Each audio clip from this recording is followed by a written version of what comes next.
हे ब्रसभानु की लाडिली निक मेरी ओर निहार। जैसो तेरो रावरो कृष्ण प्रिया सुखधा चरण शरण मोहि दीजियो सुंदर सुखद लला। पाग बन्यो पटका बन्यो बन्यो लाल को भेष। जय जय श्री कुंज बिहारी लाल की दौरी आरती ले। परम मंगल में परम अकारण करुण वर्णालय भक्त वांछा कल्पतरो तड़दुक विनंदुक पीतांबरधारी अखंड सच्चिदानंद घन मूर्ति नंद नंदन ब्रजेंद्र नंदन यशोदानंदन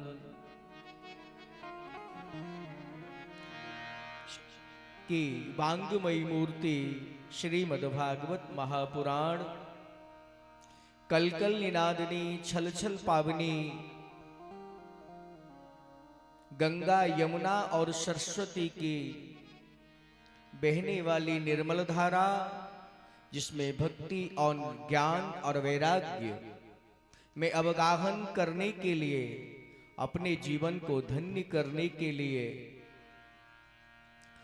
और आइए अपनी अंतःकरण को पवित्र करने के लिए आप सभी में विराजमान श्री भागवत भगवान के चरणों में वंदन करते हुए, सतगुरुदेव भगवान के चरणों में वंदन करते हुए, आवाहित स्थापित देवताओं के चरणों में वंदन करते हुए, परम पूज्य स्वामी श्री अखंडानंद जी महाराज के चरणों में वंदन करते हुए,